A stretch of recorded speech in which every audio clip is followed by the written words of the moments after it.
Listen up, people. We have a big favor to ask, and we promise it won't take up too much of your time. You know, our show is supported by some fantastic sponsors, right? Well, we'd love to hear your feedback. Head to ESPNpodcaststudy.com and fill out a short, anonymous survey. That's it. We swear, again, that's ESPNpodcaststudy.com.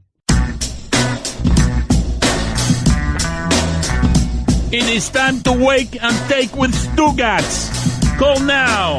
786-456-4837. It is Wake and Take here on 790 The Ticket. I have news, I have thoughts, I have notes, I have everything. I could share them with you, but that's not how we do it here on Wake and Take. You got to call up, you got to ask the right questions. I am telling you, first segment, I'm taking calls. Within 5 minutes from right now, I am taking phone calls. Within 5 minutes. First phone call will be taken. 786-456-4837. That is 786-456-4837. But first, we interview Mike Ryan. Mike, give me something. Give me anything. I'm asking you to give me something to get me jacked up for the NBA draft and the Miami Heat tonight. You got anything for me? Sports Illustrated's Jeremy Woo says keep an eye on the Miami Heat. They've been calling teams around, trying to acquire a first-round pick. Whoa. Jeremy Woo? Jeremy Woo. Whoa. Who I just followed because he had a verified checkmark and he said something that I liked about the Heat. Billy, I think you made the wrong sound there. It would be woo. Jeremy Woo! Yes. Woohoo! So they're trying to get a first-round pick. Very exciting. All right. Very, very, very, very exciting. Is he giving you any idea of how they will go about getting said first-round pick? Well, I mean, a boy can dream about he who shall not be named being moved. I know a popular trade. Was he in Italy in a Lamborghini? This sounds about right. I think a trade that I've seen making the rounds, the trade machine still that I've seen making the rounds, and it's hard to get super excited about this. Basically, the exciting part is that you remove he who shall not be named, would be some variation of that Grizzlies pick and Chandler Parsons going, and he who shall not be named going to Memphis, and you take my bad contract, I'll take yours kind of deal. Right. I think we'll learn a lot today about the direction of this franchise. How would you feel about that deal? Oh, I just want him out. But how do you feel about a deal with Memphis? With Memphis, that netted us Chandler Parsons. Because Chandler Parsons has been an unmitigated disaster there. Whiteside hasn't been that here. Yeah, I would like something else, and if it involves that number 4 overall draft pick, which is an asset, and this team needs assets, I'm down for that.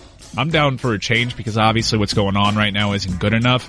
And it's honestly, I don't think Hassan has, well, it's undeniable that he's underperformed that contract, but I don't think he's been an abject failure. He still has value. Chandler Parsons has been an abject failure. Hampered by injuries. He was a good player when he was a value for Houston, but I think a lot of people could see that being a bad contract coming. But he has been plagued with injuries. I just don't think this is a fit anymore between the Miami Heat and he who shall not be named. It's just not a cultural fit. It's not an ego fit. From the style, from the way the game's being played, I'm not certain he's a fit anywhere at this point. I wouldn't be so absolute about that. I really wouldn't. I think Hassan Whiteside. Damn, that's fine. Oh boy. And he who shall not be named. Yeah. Can help some teams, even some good teams. But he's always going to have. He who shall not be named is always going to he who shall not be named. This is a dangerous fine area for you. Because you can get this wrong a lot if we're talking a lot of Heat basketball. I'm sorry I got in your way, Stugotz. No, you're good. I want to hear what you have to say. Are you good? I'm good. Yeah. You good? Yeah, I'm good. Roy, you were no good yesterday. You were no good yesterday. No, I'm much better right now. Roy, you good? I'm good. Billy, you good?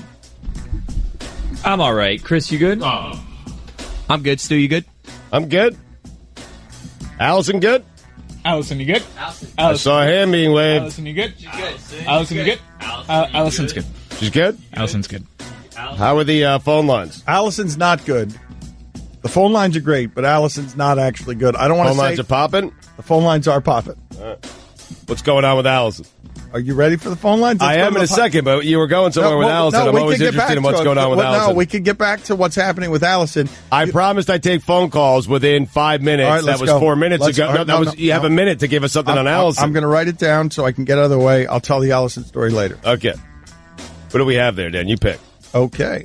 You've got Christian. Christian, you're on Wake and Take with Stugotz. Go ahead, Christian.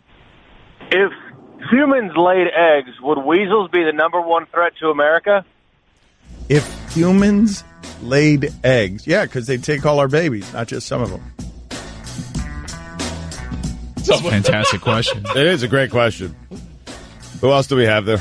I guess we could protect ourselves from them taking the babies, right? We could live in incubators. We could live an apocalyptic lifestyle of zombies where we're always hiding from the egg eater. If humans laid eggs, we would destroy weasels.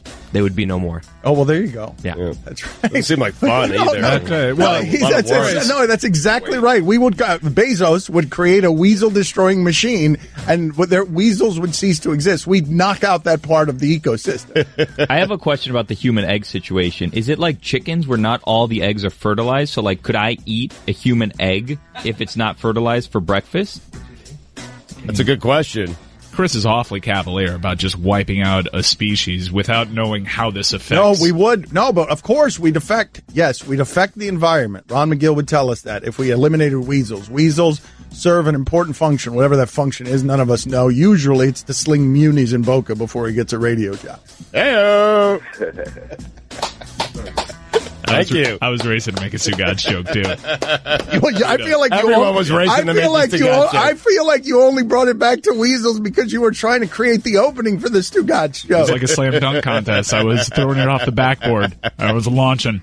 Wait, that seems unfair during Wake and Take, though. Like, this is his I don't time. care. Listen. I'm 45 years old. We've been doing this 15 years. I simply don't care anymore.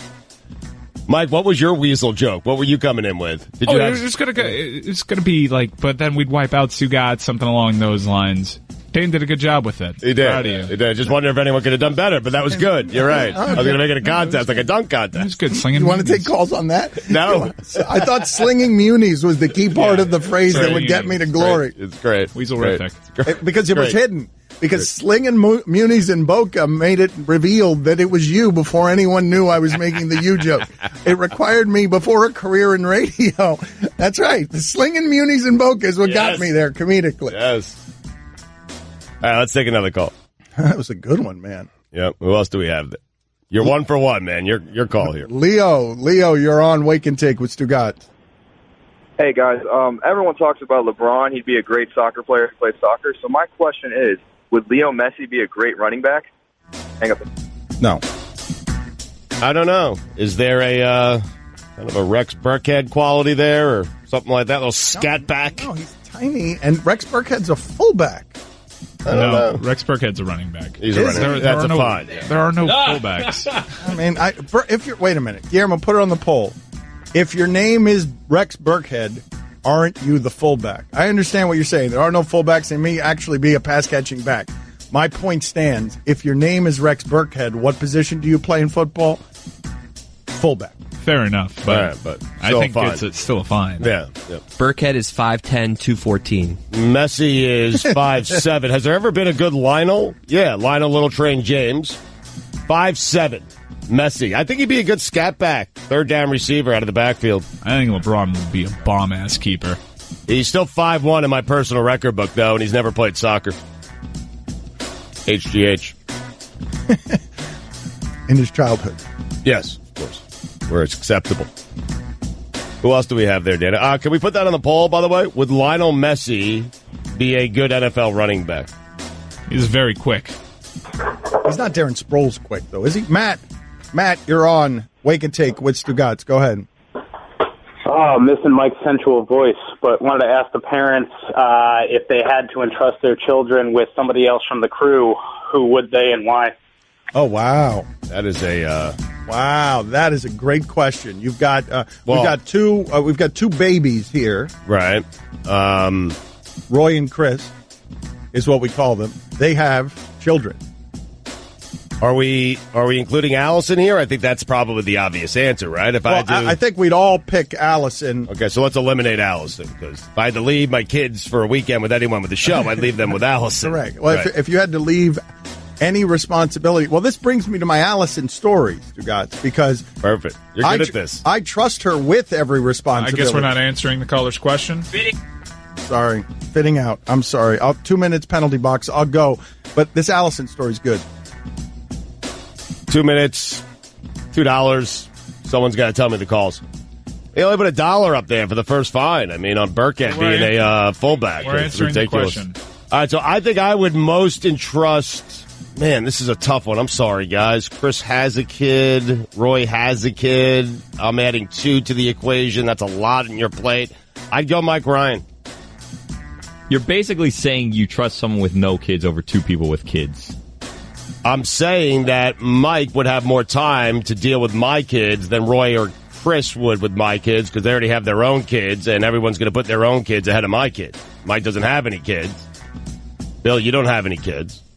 No, I don't. I go Guillermo, though. Would you? I've seen videos of him with kids. He's good with kids. He'd be very neurotic. He's got the baby food. He would baby-proof his entire house. He has baby food. That's good. Yeah, Billy's the way to go. Yeah, but baby food, I mean, if things got bad, I'm going to eat that baby food before the baby does. I'm not going to go hungry. Get out of here. But Billy's got, weekends where he's not married. So, I don't know. I feel like Mike married, Cynthia get involved. I imagine Billy's house is already baby-proofed.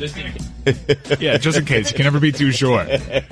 Billy would be the one, because he'd obsess over the security of your child. All right. You swayed me. Guillermo, you can have my kids. What if I don't want your kids? Well, not Rachel, especially. I mean, I've heard nothing but bad things. Can't give her away.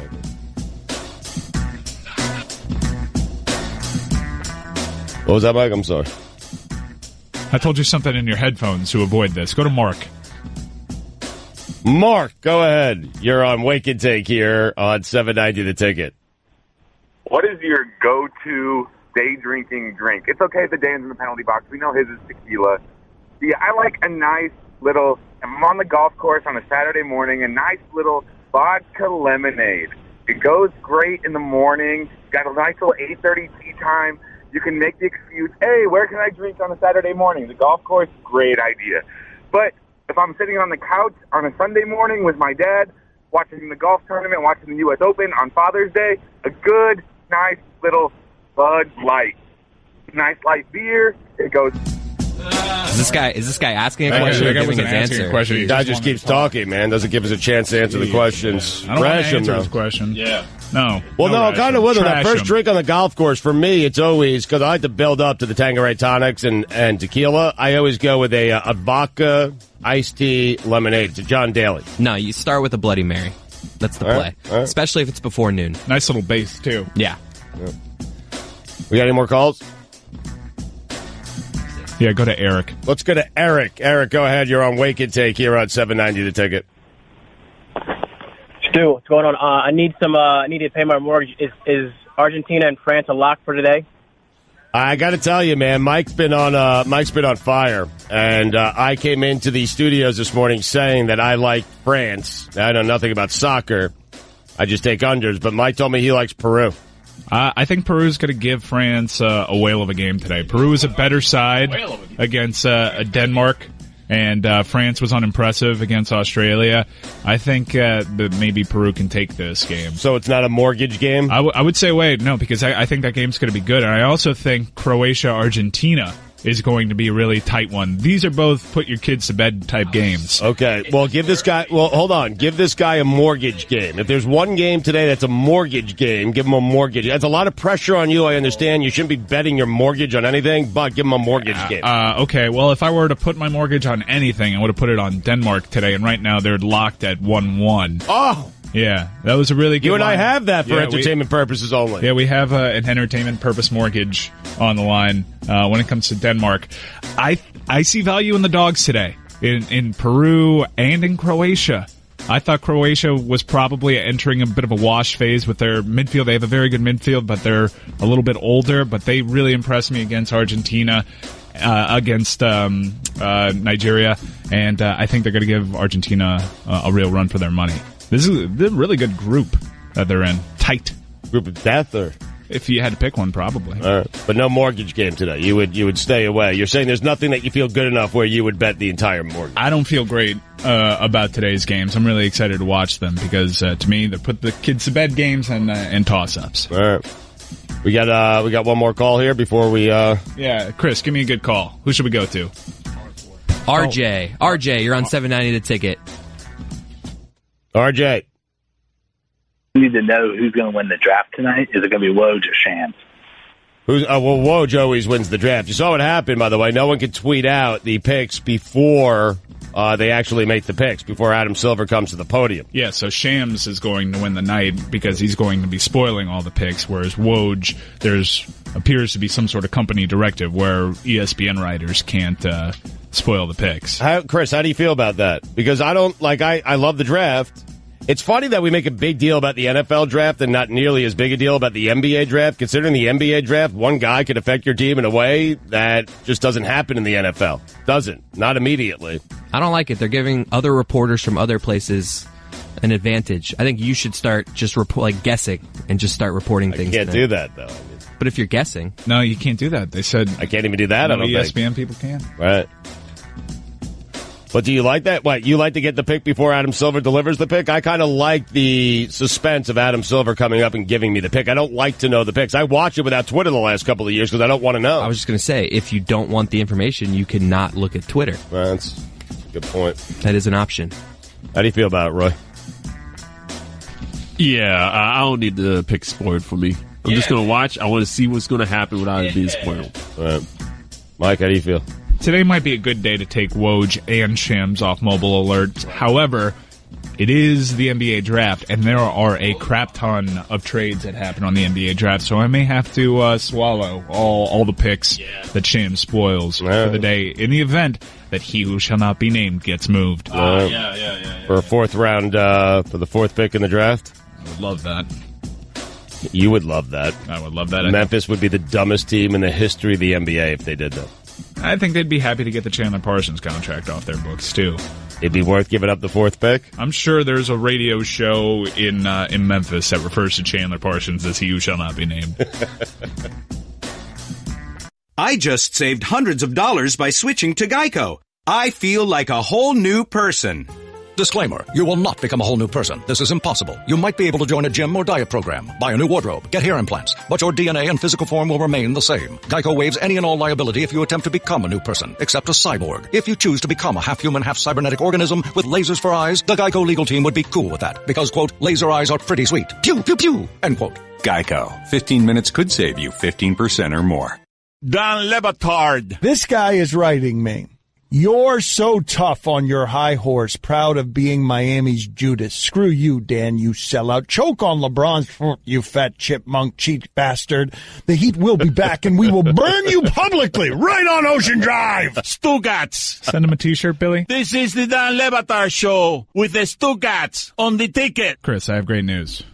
What's up? I've just been made aware that not only is this policy for ESPN basketball insiders, but Yahoo and Turner reporters, along with the ESPN reporters, have all agreed to put their phones down and not tip the picks. This is a big night for freelance reporters. Oh, yes. Who is going to be the next Shams, basically? Create a name for yourself tonight. Because these picks will be spoiled. And they're not going to be spoiled by the big dogs. There's going to be a new big dog out on the scene, which means I'm going to have to be following somebody on mobile alerts after today that I wasn't anticipating I was going to be. Who's it going to be? Is it going to be someone from Sheridan Hoops? Oh, yeah. The KP Bleacher Report? Nope. Is this someone from USB Nation? Who's going to step up? Who's going to step up and be the next guy or gal that gets set up for mobile alerts? I love drafts. There's only one bad draft, and that's the MLB draft because there's 97 rounds of it. Yeah. And I don't know any of the players. And neither do the scouts. No. Neither do the scouts. They're all in high school. Just guessing. I mean, is college baseball on television? Is that a thing that they televise? I think it's on MLB Network. Is it It's during the day, though. I'm pretty sure it's definitely the worst draft. How can you even scout a player that uses a different type of bat? It makes all the difference in the world. Right. Just, you can hit things harder with an aluminum bat, to me. I feel like that's science. Yeah. And it really muddies up the whole scouting process. Yes. But it's a big day. It's a big night. It's draft night. When is round 2? Round 1 and 2 tonight. Oh, so the whole draft is tonight. Yeah, Heat don't pick in either. Because that's not something that Pat Riley concerns himself with. When is he going to start concerning himself with that, by the way? Because, like, what we're doing right now, I don't want to be the bearer of bad news. It's not working. Like, you're playing for 8th in the East every year. Well, like, when are we going to start, maybe drafting younger people and building teams around younger players? Bill, to be fair, it's not working right now. And it has worked pretty spectacularly throughout Pat Riley's time down here. When's the last time it worked? Dwayne Wade? Bam. Worked 5 years ago. Yeah, but it didn't work because of Dwayne Wade. Dwayne Wade worked because he brought in the good players, not because Dwayne Wade. Dwayne Wade would actually pad your argument because that was a great draft pick by the Miami Heat. And you got Shaq because of another great draft pick in Caron Butler. You had some assets. So for a guy who doesn't like the draft, he has some successes, but he also has some pretty epic failures. Michael Beasley, hello, how you doing? Yeah. Pretty dangerously close to a he who shall not be named multiple times for this organization. But I think this is all a byproduct of Pat going for it when he thought he had a healthy Chris Bosh. We're still paying for that Goran Dragic trade, which is flatly a trade that Pat probably wouldn't have made just a day later. And it was Remember how excited we got for that trade? I mean, it was huge. It was huge. You had Dwayne Wade, who was still a really good player, best player on the team, along with Chris Bosh, a he who shall not be named that had all the promise in the world. And then you were adding Goran Dragic to the team. That was a team that you felt, and man, I would have loved to have seen that first year them play Cleveland, because I felt that team could have beat Cleveland as they were trying to work things out that first year, a lesser team than they had been in years later. Man, I would have loved that shot. But Pat gave up a lot of picks for that, and I read an interview with the Suns GM was quoted as saying that the pick that they got from the Miami Heat in 2020, 2021 is incredibly valuable, because that's going to be the first year that one and done is gone. Which I'm not going to like the NBA draft when one and done is gone, because I'm not going to know any of these players. I'm not going to watch high school. Right. You probably will, though, when it becomes a thing again. I watched LeBron in high school win his games, but there's never been another athlete with that sort of hype in high school. So 3 more years until that pick pays off, and then about 2 or 3 years for that pick to develop. It's only 5 more years for that trade that was how many years ago to work out? Those picks didn't even seem real when we traded them.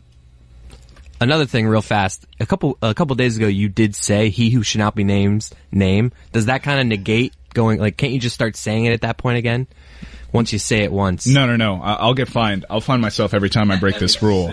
But when we traded for Goran Dragic, we were trading picks like 11 billion BC. Or like these picks, these years didn't mean anything to me. 2021. Am I even going to be here in 2021? Please trade all the 2020 picks you want.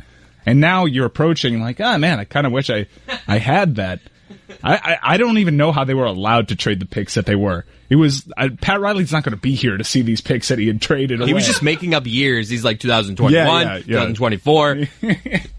I love the draft. It is a spectacular night of drama and tension, and in the NBA particularly, it's a big moving day. Lots of trades are going to be made. But I was watching High Noon. I DVR it. It's on noon, believe it or not, on ESPN. And I was crestfallen because it only took 2 weeks for Bomani Jones and Pablo Torre to ruin sports. Oh, man. Listen to these guys, because Mo Bamba is not giving his medical information to certain teams, trying to sort of fix where he's going to go in the draft because he doesn't want to go to certain teams. And listen to the take these guys have. I have been here for this forever. I believe that the draft is an antiquity that is totally unnecessary in the salary cap era. You don't need this as a way to allocate players. I can make an argument that the draft hasn't really done a great job of redistributing talent to make teams better. Look at the Orlando Magic. Look at the Phoenix Suns. We can go all around. Like, it gives you a chance. The draft is such a commonplace thing in sports that we do not think about just how fundamentally unfair it is to the people that enter into the league. They just don't think about that. So if you are a player, I am always here for it if you try to manipulate where you go in the draft. Players are always demonized for doing this thing. Even a guy like Eli Manning got demonized for doing that. John Elway got demonized. Sorry, guys, I'm not going to play for you. That's the only thing that you can do. But in basketball, you got to go to the next level because talent is too precious. You got to do stuff like, nah, I ain't coming. I ain't giving you no, I'm not giving you no medical records. None of this. So, bad take, but at least it wasn't delivered pompously.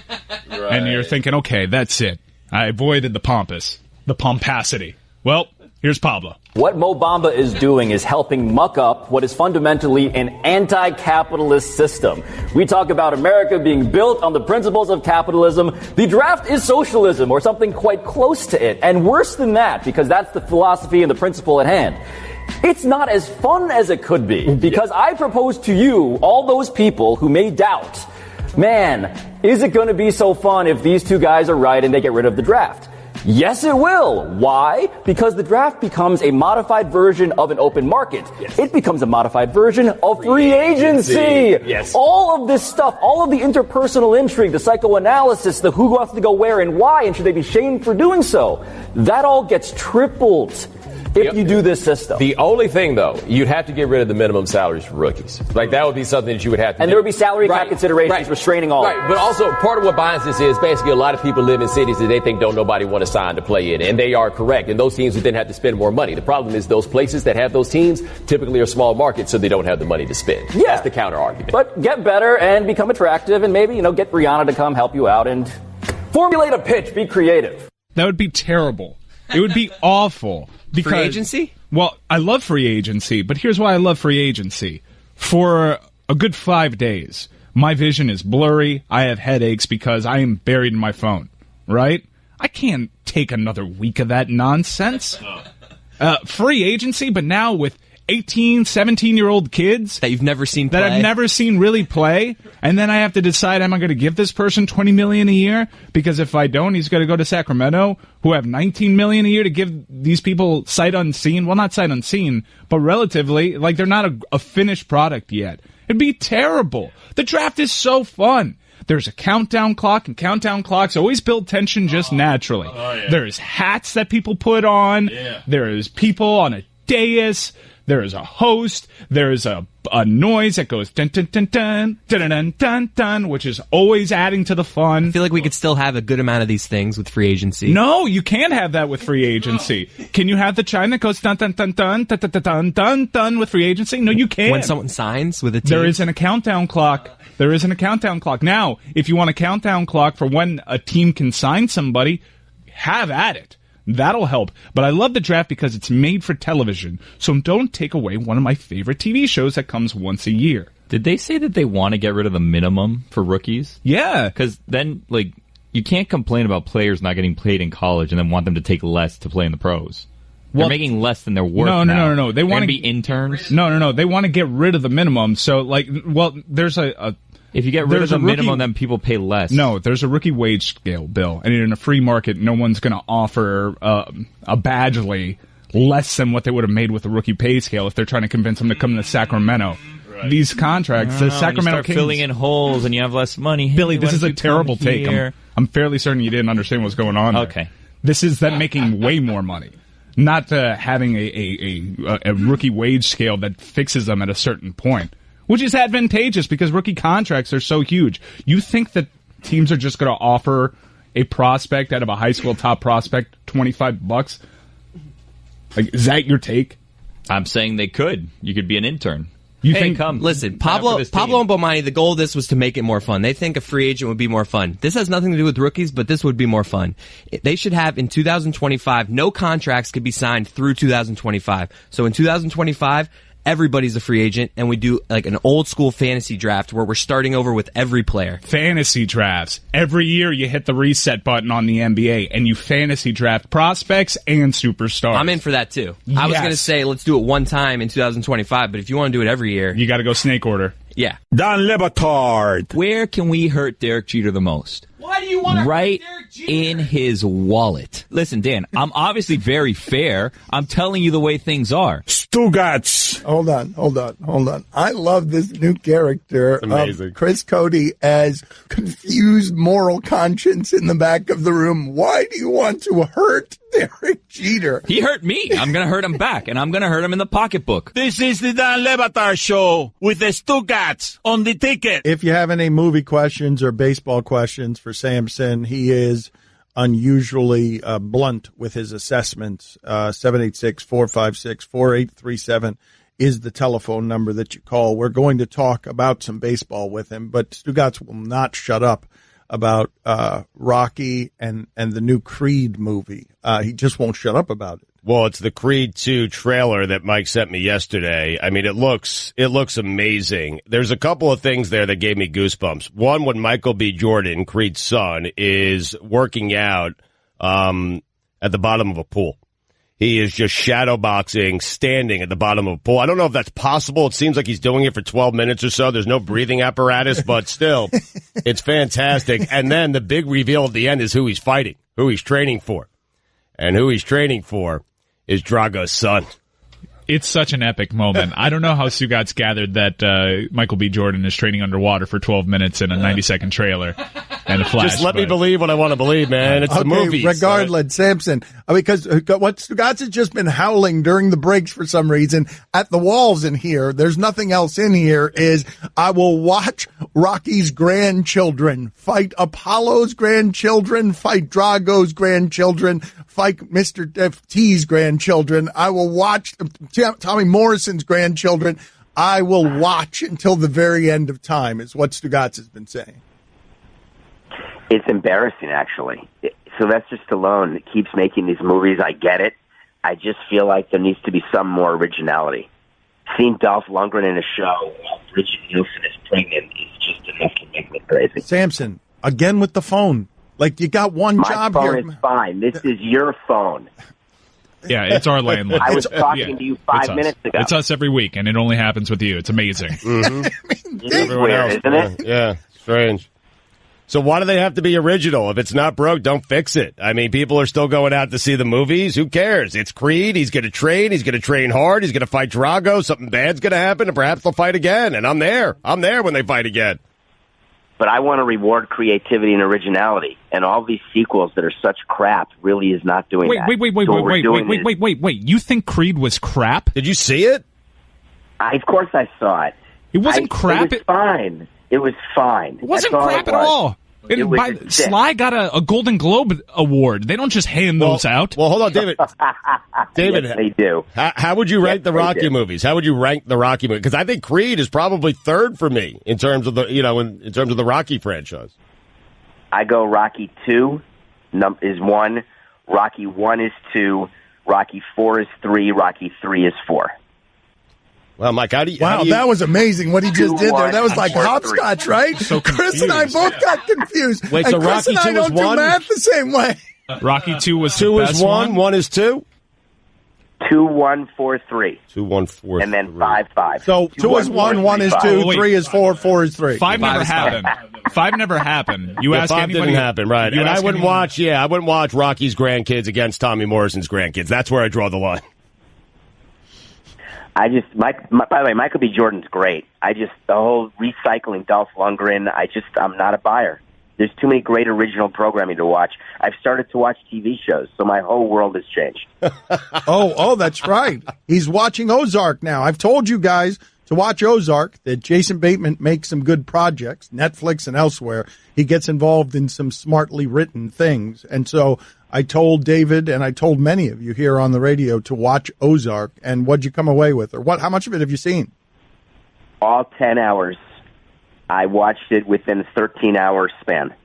I basically just took a break to eat and go to the bathroom, and that's it. I couldn't stop. Jason Bateman it's such smart TV. It was like a 10-hour movie.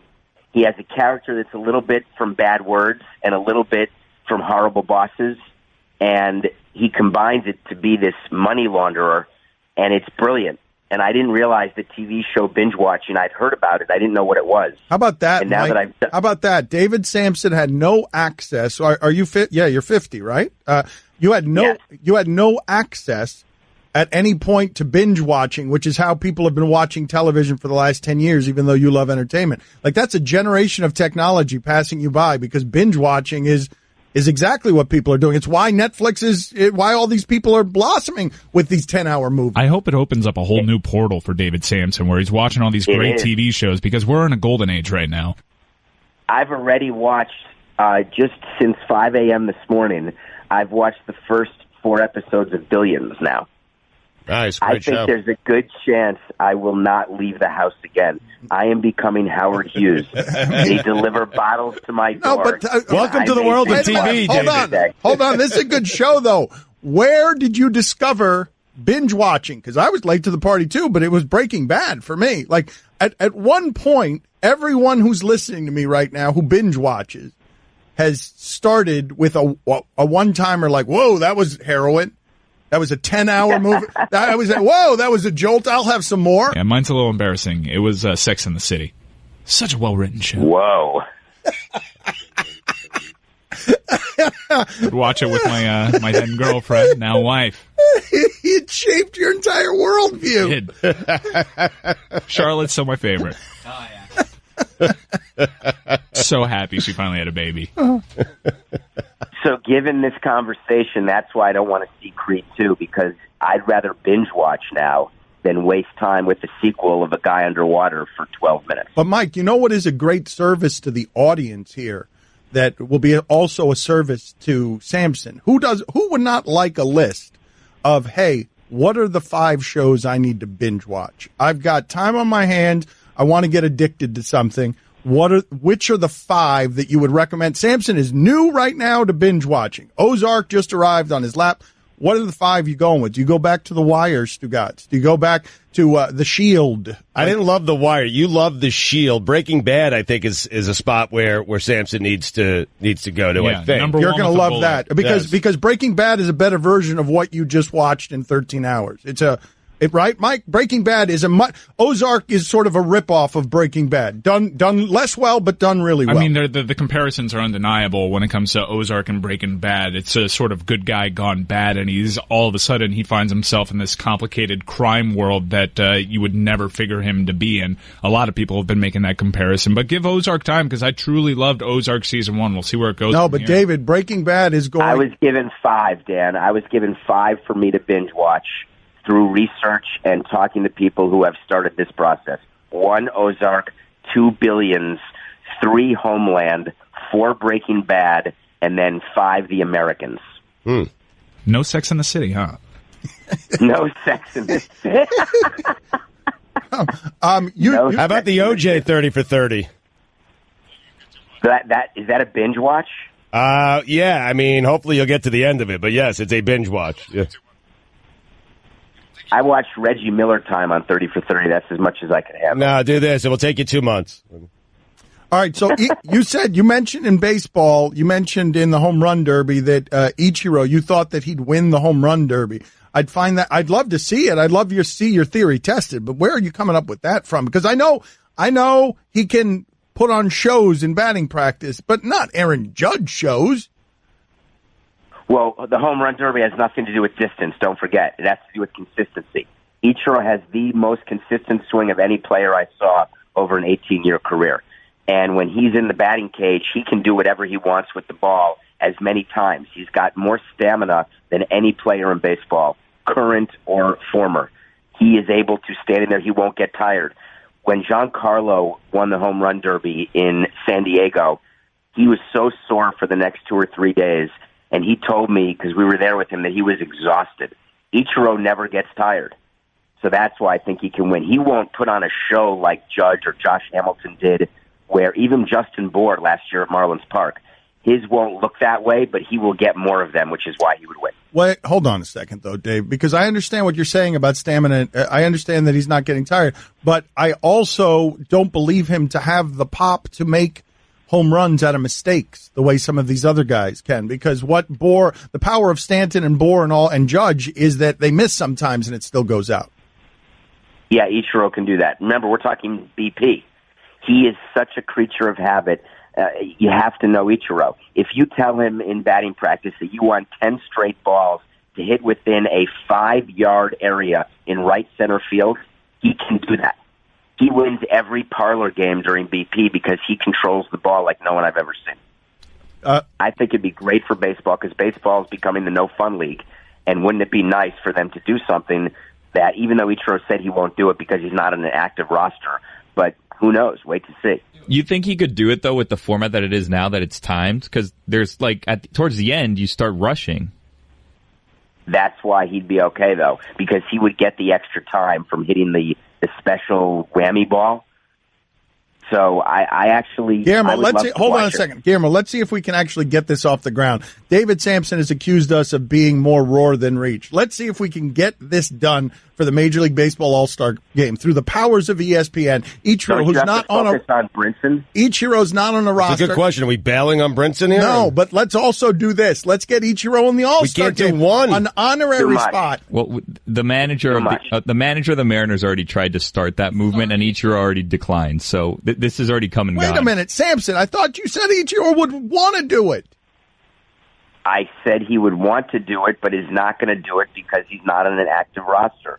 I want to focus on Lewis Brinson and the fact that your ploy just has. Where are you in the voting? The new vote came out. He's not in the top 15. Yes or no? Yes or no? Have you ever seen Ichiro yawn? No. He never gets tired.